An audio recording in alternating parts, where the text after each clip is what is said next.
Banks meeting and earnings. Hello and welcome to our weekly outlook.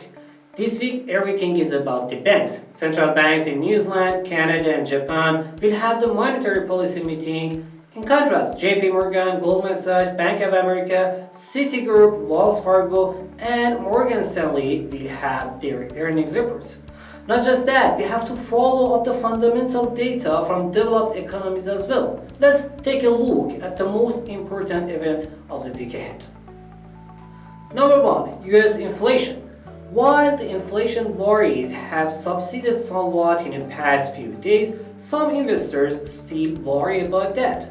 Since the producer inflation in May jumped to 6.6%, which is the highest annual level in over 10 years, we have seen US CPI jump sharply from 1.4% to 5% in May.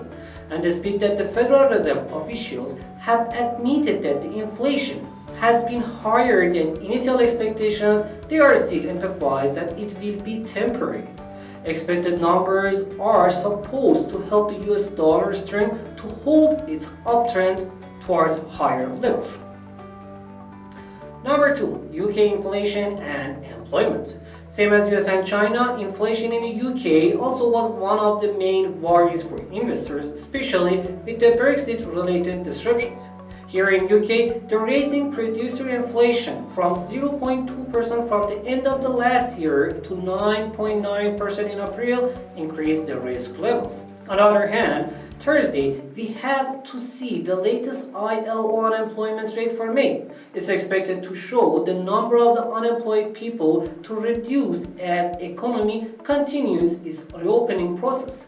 But we're expecting to see the unemployment rate raising to 4.8% from 4.7%. Generally, estimated data from the UK should not be that much supportive for pound. Number 3. Chinese data. The final number of retail sales for June are expected to be unchanged, while for GDP, we are waiting to see the raise at 13.6% quarterly and 8% yearly basis.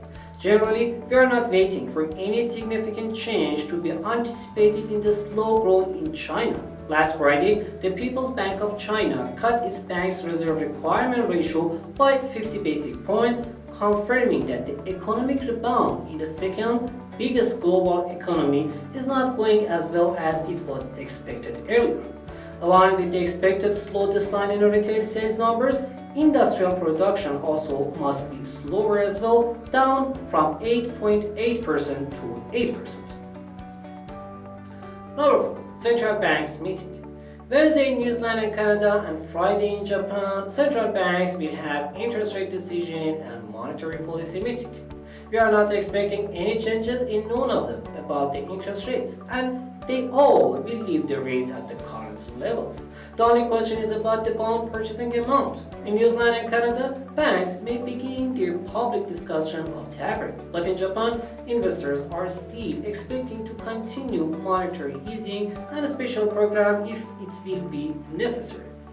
Nikkei 225 is in a slow downtrend. However, more support from the Japanese stock market is expected to be seen with the expecting monetary policies. And finally, number 5, earnings reports.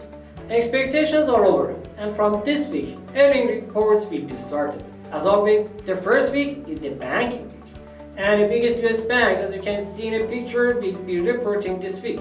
The banking sector is one of the best performing sectors in the first half of 2021. Also this week, we should not forget about the United Health Group, Delta Airlines, and Pepsi reports. Since overall outlook for the market is positive and we are waiting for positive reports, higher numbers in SP 500 and other US indices estimated for this week. Thanks for being with us and hope you are having an amazing week ahead.